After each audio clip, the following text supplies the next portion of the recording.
네, 국내 코로나19 신규 확진자 수가 4,423명 발생한 가운데 위중증 환자 수는 623명으로 줄었습니다. 다음 주쯤엔 오미크론 변이 바이러스가 국내 우세종이 될 것으로 전망되면서 확진자 증가 우려가 나오고 있는데요. 이 시간 신상엽 한국의학연구소 학술위원장과 함께 자세한 내용 짚어보겠습니다. 어서 오십시오. 네, 안녕하세요. 예. 자, 어제 신규 확진자 수는 4,423명. 그제보다 이제 한 100여 명 줄긴 했습니다만 어쨌든 최근 들어 다시 증가세를 좀 보이는 모습입니다. 여러 이유가 있겠습니다만 뭐 보실 때 오미크론 변이가 조금씩 확산하고 있기 때문이다. 이렇게 좀 볼 수 있을까요? 어떻게 좀 진단하겠습니까? 일단은 이제 우리나라의 우세종이었던 델타 변이에 의한 그런 대규모 유행은 예. 3차 백신 접종하고 이제 사회적 거리 두기가 유지가 되면서 네. 소강 상태에 들어간 게 맞습니다. 근데 이제 문제는 그 이제 델타에 의한 유행은 소강 상태에 들어서 이제 최저점을 향하고 있는데 이제 오미크론이라는 변이가 이제 전체 20%를 넘어가면서 지금 빠르게 예측하기에는 한 1월 20일 전후로 50%가 넘어가는 우세종화될 가능성을 제기를 하고 있거든요. 네. 이게 전파력이 이제 훨씬 더 강한 오미크론이 이제 대규모의 이제 우세종이 되는 경우에 있어서는 다시 확진자 수가 늘 수밖에 없기 때문에 네. 현실적으로는 이번 주, 다음 주 정도가 지금의 유행의 가장 최저점 중에 하나가 될 가능성이 많다고 그래요? 생각을 하고 있습니다. 그러니까 지금 말씀하신 것처럼 방역 당국도 이제 그 말씀하신 대로 다음 주면은 오미크론 확진율이 이제 50%를 넘어서 우세종화가 될 것이라고 전망을 했고 2월 말에는 이제 숫자가 최대 3만 명 확진 가능성도 언급을 했는데 이게 지금 오미크론 확산세를 해외 사례하고 비교를 해봤을 때 우세종화 속도가 좀 어떤 거예요? 비슷한 겁니까? 이제 뭐 우리나라에서 어떻게 진행될지는 이제 그 우세종 이후에 이제 확인을 해야 보긴 되긴 해야겠습니다만, 합니다만 이제 몇 가지 오미크론이 특징이 있습니다. 변이 바이러스는 크게 이제 특징 세 가지를 가지고 분류를 하는데 전파력이 얼마나 세냐, 그다음 백신을 얼마나 무력화시키느냐, 또 하나는 치명률이 얼마나 높게 나오느냐 이제 이 세 가지가 핵심입니다. 그런데 일단 델타와 오미크론을 비교했을 때의 전파력은 한 40에서 50% 정도 증가하는 걸로 돼 있습니다. 그러니까 재생산 지수가 델타가 최소 5에서 8 정도였는데요. 예. 그냥 5라고 계산을 해도 오미크론 같은 경우는 그냥 7.5, 8 정도가 되는 거거든요. 예. 그러니까 한 명이 5명을 감염시킬 상황에서 오미크론은 8명까지도 감염을 시킨다 이렇게 보시면 되는 거거든요. 네. 근데 이런 상황들은 주로 이제 미접종자한테서 나타나는 현상들입니다. 그러니까 미접종자들은 실제로 이제 다중이용 시설을 이용할 때에 걸릴 확률들이 훨씬 높다. 이걸 알려줄 수 있는 거고요. 또 하나는 이제 어디서 발생하냐면 우리 국민들의 상당수가 기본 접종이나 3차 접종을 지금 맞고 있는 상태이지 않습니까? 그런데 기존의 백신 접종을 완료한 경우에 있어서도 1, 2차 접종을 완료한 사람들 같은 경우도 거의 반 이상은 돌파 감염을 막아내지는 못합니다. 뭐 위중증으로 가는 건 막아내지만 돌파 감염을 막아내지 못하고 3차 백신 접종까지 해야 어느 정도 반 정도의 이제 방어력을 가지고 있다라고 볼 수 있거든요. 그러니까 통합적으로 얘기를 했을 때 백신 접종자가 걸릴 확률도 반 이상이 그 확률이 반 이상으로 그러니까 1.5배가 2배 정도 늘어납니다. 반이 줄어서 2배 정도가 늘어납니다. 그러니까 네. 접종자한테서의 감염도 2배가 늘어나고 미접종자에 대한 그런 재생산 지수를 따져봐도 1.5배고 그러니까 전체적으로 지금 이 오미크론이 유행하는 나라들의 그 확산 속도를 보면 뭐 이렇게 슬슬 이렇게 서서히 올라가는 게 아니라 송곳처럼 치고 올라가는 그런 현상들을 보고 있는데 옆에 이웃 나라 일본 같은 경우만 해도 1월 1일에 확진자가 한 450명이었는데 오늘 방금 전에 뭐 뉴스에서 전해주셨지만 2만 명이 지금 2주 사이에 넘어가거든요. 거의 40배잖아요. 그렇죠? 40배 정도. 그러니까 이게 이제 오미크론이 본격적으로 유행했을 때의 그 나라 사정마다의 그런 기울기 차이는 나겠지만 그런 기본적인 전파력이 워낙에 강하고 백신 접종에 대한 무력화 이런 부분들이 그 같이 더해지기 때문에 전파 속도는 굉장히 빨리 많은 속도로 나타나게 될 수 있고 뭐 2월 말 뭐 3월 말에 뭐 지금 3만 명 이렇게 얘기를 하는데 교수님은 어떻게 좀 보세요? 최대 얼마만 물론 이제 그 숫자가 뭐 이렇게 너무 뭐 중요한 거 아니겠습니다만 어쨌든 많이 퍼진다는 게 중요한 건데 어떻게 지금 예상하세요? 저희가 이제 지금 가장 낮게 나타나고 있는 지금 기저의 확진자 수가 이제 4,000명, 5,000명대 아닙니까? 네. 여기에서 수십 배가 나타날 수 있을 가능성이 3월 달에 있을 수 있다는 거죠. 그래서 지금 그런 부분들을 고려해서 우리가 기존의 PCR 검사 역량이 충분함에도 불구하고 어쩔 수 없이 자가 뭐 검사 키트, 그 항원 검사 키트를 갖다가 뭐 도입을 하겠다, 뭐 그 격리 기간을 줄이겠다, 뭐 이런 것들이 확진자가 너무나 급격하게 늘어나게 됐을 때는 관리 자체를 갖다가 충분하게 할 수 없는 그런 부분들을 지금 포괄적으로 이제 이렇게 그 이제 섭렵을 해서 이제 관리를 하려고 하는 그런 노력들인 거거든요. 그래서 그 뭐 예측은 할 수는 없고 최대한 적게 나타나게 만들어야겠지만 최악의 상황까지 가정까지 해놓고 이제 대비를 해야 되는 건 맞는 상황인 것 같습니다. 어쨌든 뭐 교수님 말씀 들어보면은 늘어나는 건 명확 관화한 사실이고 이제 이걸 얼마큼 관리를 하느냐의 문제인데 정부 입장에서 일단 사회적 거리두기가 뭐 선의 방책이기 때문에 지금 새롭게 3주간 더 내놨잖아요. 근데 이제 저녁에 또 이제 2명 정도 더 허용을 했는데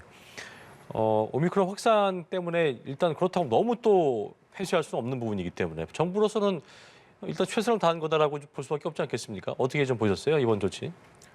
결국 이제 이렇게 전파력이 너무나도 강한 이제 오미크론을 대응하기 위해서 갖고 있는 우리가 무기가 몇 개는 없습니다. 하나는 이제 백신 접종이고 또 하나가 사회적 거리두기 강화나 뭐 이런 조정 부분이고 거기에 이제 어우러져 있는 게 뭐 백신 패스가 좀 같이 어우러져 있는 그런 부분들이거든요. 그런데 백신 접종 같은 경우는 지금 우리가 맞는 3차 백신 접종은 델타에 대한 목적이 강한 거지 그렇죠. 오미크론에 대한 목적으로는 좀 부족합니다. 그래서 위중증으로 가는 건 충분히 막아주고 그렇지만 어느 정도 돌파 감염이 생길 수밖에 없는 3차 접종을 해도 생길 수밖에 없는 상황이고 그렇다고 사회적 거리두기를 마냥 강화한다고 이렇게 빠르게 전파하는 오미크론에 대해서 그런 실효성 자체가 많이 떨어집니다. 그래서 무조건 강화한다고 그 큰 효과를 또 기대하기도 어렵고 그런 상황에서 이제 정부에서 해결 이제 확인해야 되는 건 이제 하나죠. 이제 1차적으로는 위중증 환자 관리를 통해서 피해를 최소화를 하고 또 확진자가 많아졌을 때 혼란을 최소화하기 위한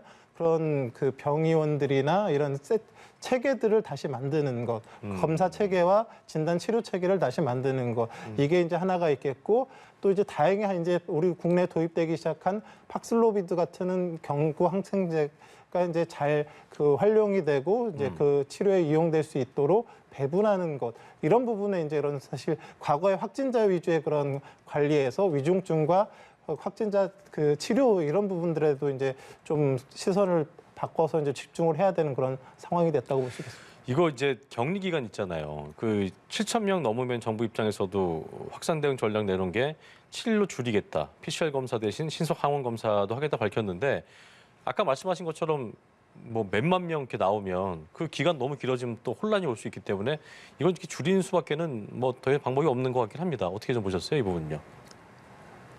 지금 내놓고 있는 것들은 사실은 그 확진자 수가 급격하게 증가했을 때에 사회 필수적인 그런 인력들을 돌려야 된다는 그런 그렇죠. 의미가 좀 담겨져 있거든요. 그러니까 그 뭐 막상 뭐 무조건 격리하고 밀접 접촉했다고 뭐 10일씩 격리를 해가지고는 뭐 사회에서 일할 수 있는 사람들이 부족하기 때문에 어느 정도의 그런 위험성을 감수를 하더라도 사회 필수 인력들의 재택 근무도 좀 줄이고 이런 상황이 벌어졌을 때는 그리고 격리도 어느 정도 안전성 담보하면 최대한 빨리 해서 어느 정도 사회를 굴리게 하겠다라는 게 이제 1차적인 얘기고요.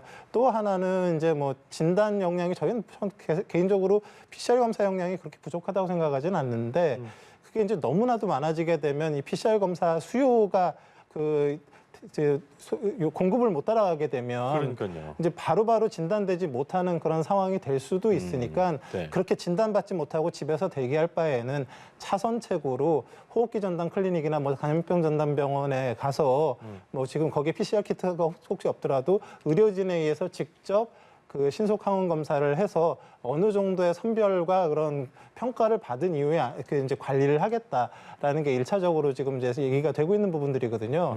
현실적으로 그러니까 마냥 내버려 둘 수 없고 진단 안 된 상태로 둘 수는 없기 때문에 뭐 필요는 한데 과정에서 좀 이렇게 그 1차적으로 지금 일단 그런 클리닉들이 부족한 게 하나의 문제가 있고요. 또 하나는 이 진단 검사가 유병률이 아주 높고 증상이 심한 사람들한테 검사를 했을 때의 항원 검사 키트의 양성률이 굉장히 높게 나옵니다. 근데 지금 65세 이상 무증상자들에게 했을 때는 사실 양성률이 10%가 넘을 거라고 저는 생각되지 않거든요. 그래요? 대부분의 연구들에서. 그러니까 어느 정도 뭐 그런 의료진에서 시행이 됐고 그랬기 때문에 관리는 되겠지만 그 결과 가지고 이분이 확진자다 아니다라는 걸 바로 확인을 시켜줄 수가 없기 때문에 네. 결국은 PCR 검사를 해야 되는데 그 과정에서의 안전한 관리를 어떻게 할지가 또 하나의 숙제가 남아 있을 것 같습니다. 그렇겠네요. 자, 정부가 일단 이제 백신이 제일 어떻게 보면 저희가 할 수 있는 최대한의 방도기 때문에 오미크론 확산 변이에 대응해서 이제 그 변이 확산에 대응해서 12세 미만 어린이에 대한 그 백신 접종 계획을 다음 달 중으로 마련키로 했는데 일단 외국 사례에 대해서 검토를 하고 있는 것 같더라고요. 어떻게 하는 것이 최선일 건지 전문가 입장에서 한 말씀 해주시죠. 예.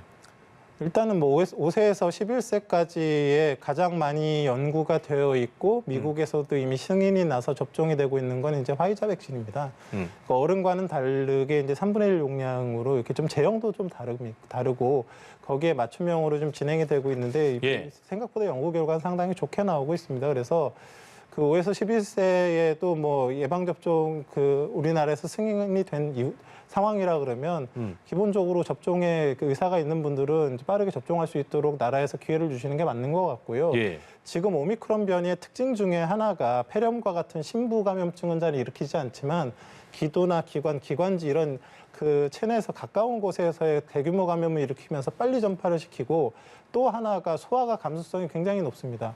그래서 소아 환자가 굉장히 급속도로 지금 늘어나고 소아 입원 환자도 늘어나고 있는 상황이기 때문에 그런 부분들을 고려해서 오미크론을 고려해서 아마 이제 정부에서 이 5에서 11세의 그런 접종을 어느 선까지 권고하고 접종을 이제 그런 진행을 할지에 대한 이제 계획을 세우게 될 것 같습니다. 예, 알겠습니다.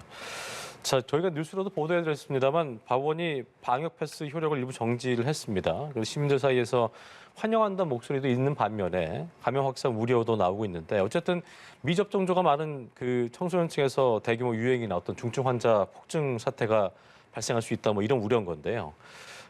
이것 때문에 이제 백신 접종을 좀 서둘러야 되지 않아도 되지 않겠냐 이런 분위기가 좀 서두르는 분위기가 사라지지 않겠냐 뭐 이런 지적도 나오더라고요. 그러니까 그 법원이 내린 방역 패스 효력 일부 정지에 대해서 어떻게 좀 보셨어요? 그래서 사실은 이 그 방역이라는 게 이제 어느 정도의 이렇게 조율을 해가면서 하는 겁니다. 그러니까 오미크론을 막기 위해서의 100만큼의 힘이 필요하다 그러면 30 정도를 백신에 두고 30%를 뭐 사회적 거리두기에 두고 뭐 예. 20 정도를 방역 패스에 두고 다른 걸로 20을 하고 해서 이렇게 어느 정도 이렇게 배분을 해놨다라고 했을 때 이 힘의 균형이 어느 쪽이 깨지면 다른 걸로 대체를 할 수밖에 없거든요. 예를 들면 방역 패스를 도입을 하게 되면 안전성이 담보된 사람들이 그 기관을 이용하게 되니까 그 해당 그 다중이용 시설의 위험도가 낮아집니다. 그러니까 과거와 같이 뭐 영업 시간 제한이나 뭐 사적 모임 제한에서 풀릴 가능성이 높아요. 그러니까 사회적 거리두기, 그러니까 방역 패스를 도입하면 사회적 거리두기를 완화시킬 수 있는 근거가 되는데 네네네. 방역 패스가 없어지게 되면 사회적 거리두기를 완화할 수 있는 그런 근거가 안전판이 사라지니까 없어지는군요. 이걸 강력하게 또 유지하는 과정에서는 또 이용자도 또 운영자도 다 같이 또 오랜 동안 고통을 받게 되거든요. 그래서 잘 조율하는 게 사실 필요하거든요. 서로 간에 다 어느 정도 이렇게 합의점을 찾고 방역에도 도움이 되도록.